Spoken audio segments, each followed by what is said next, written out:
Bonjour à tous. Il y a environ 2 mois, j'avais sorti ma toute première collection de papier pour scrapbooking sur le thème bébé. J'en avais fait la présentation complète dans une vidéo. Et d'ailleurs, si vous avez envie de la découvrir, je vous mets le lien dans le petit i en haut à droite, mais aussi dans la description de cette vidéo. Collection que j'avais fait imprimer en format 30 sur 30 cm, ainsi qu'en format 20 sur 20 cm. Et comme cette collection a été victime de son succès, j'ai été très vite en rupture de stock, mais j'en ai fait réimprimer dans ces deux formats en plus grand nombre. À présent que je vous ai fait un petit rappel concernant la disponibilité de ma toute première collection, je vais passer au but de cette vidéo, qui est la présentation de ma deuxième collection. Alors pour les personnes qui me suivent sur les réseaux, vous avez déjà peut-être pu entreapercevoir la page de garde. Et pour les personnes qui sont allées au salon de scrapbooking Escapade en Ardennes ce week-end, vous avez pu les voir en primauté. Je dis les parce qu'effectivement il y a une deuxième collection que je vais présenter plus tard. Eh bien aujourd'hui je vous la présente en détail. Voici ma nouvelle collection qui s'appelle Solstice et qui, comme vous l'aurez compris, va aborder le thème des sorcières. Comme pour la première collection, celle-ci existe en format 30 sur 30 cm, toujours imprimée sur une seule face, et elle existe aussi en format 20 sur 20 cm. Et pour les deux collections, il s'agit exactement des mêmes feuilles. Pour ceux qui n'avaient pas encore vu la présentation de ma toute première collection bébé, je rappelle que mes collections sont imprimées en France, dans une imprimerie qui se trouve dans ma ville, à Reims, et que cette imprimerie est labellisée Imprime Vert. Comme je vous l'ai dit, cette collection comporte deux formats de blocs, un format en 30 sur 30 cm et un format en 20 sur 20 cm, et elle se compose de 14 feuilles, plus 2 feuilles de découpe. À présent, trêve de bavardage, je vais vous la montrer. Sur la page de couverture, vous pouvez retrouver certains designs présents dans la collection. Et j'ai fait en sorte que vous puissiez vous en resservir sur certaines créas. Voici la première page. La première page nous amène directement à l'intérieur d'une maison de sorcières. Enfin, tout du moins à quoi elle pourrait ressembler. Il y a le fameux chat noir qui est systématiquement associé aux sorcières, le corbeau, un crâne d'étoiles d'araignée avec leur locataire, qui donne une ambiance encore un petit peu plus effrayante. On y retrouve aussi le chapeau, la baguette, le pentagramme, ainsi que d'autres éléments qui sont associés au monde de la sorcellerie. On y retrouve aussi des livres derrière, certainement des grimoires ou des livres de formules magiques. Voilà pour la première page.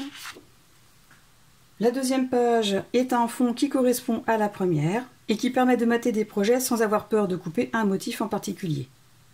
Par exemple ici on peut très bien prendre cette partie pour avoir uniquement la toile, ou alors couper au niveau des toiles pour ne récupérer que cette partie, ou juste celle-ci pour avoir l'araignée dans sa toile. Enfin bref, voilà, plein d'idées possibles.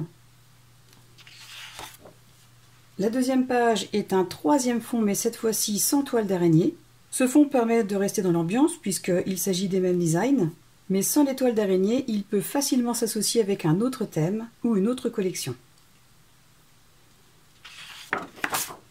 Dans cette autre page, on continue la visite dans la maison de la sorcière et on se retrouve dans ce qu'on pourrait appeler sa cuisine. On y retrouve son chaudron magique en train de bouillonner. On y trouve aussi des étagères avec plusieurs ingrédients dont elle seule a le secret.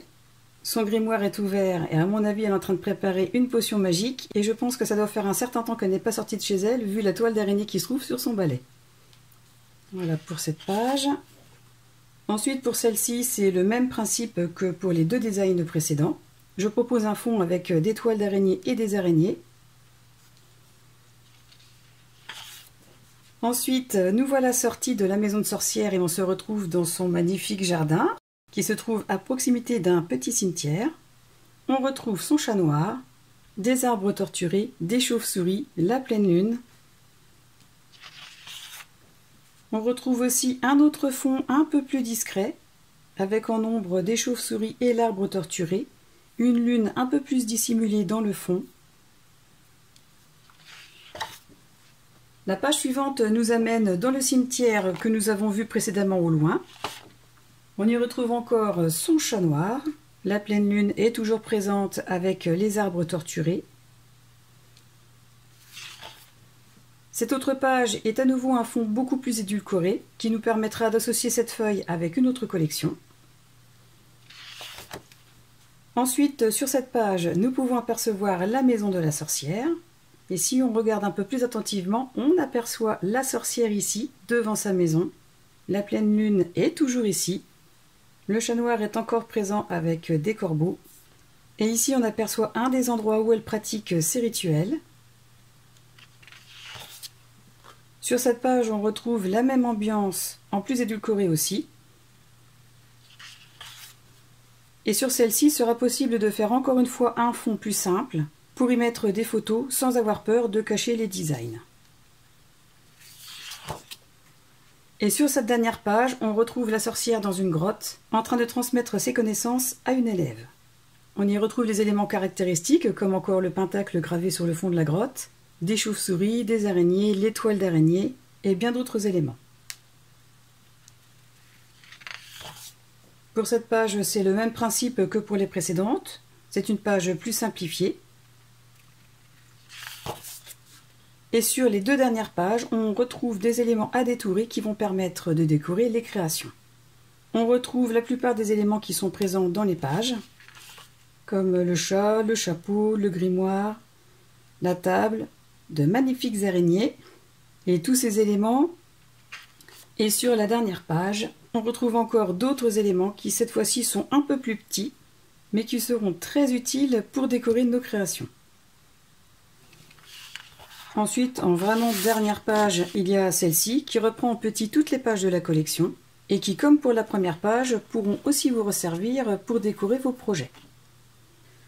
Voilà donc pour ma deuxième collection qui s'appelle Solstice. Si vous avez envie d'en faire l'acquisition, je vous remets les conditions dans la description de cette vidéo, en sachant que je vais procéder de la même façon que pour la première, c'est-à-dire que je vais la proposer en kit, qui contient un bloc 30-30 et un bloc en 20 sur 20 cm, mais je peux les vendre aussi séparément. De toute façon, je vous mets toutes les informations dans la description de la vidéo, et pour toute commande ou si vous avez des questions, vous pouvez me contacter à cette adresse mail que je remettrai aussi dans la description.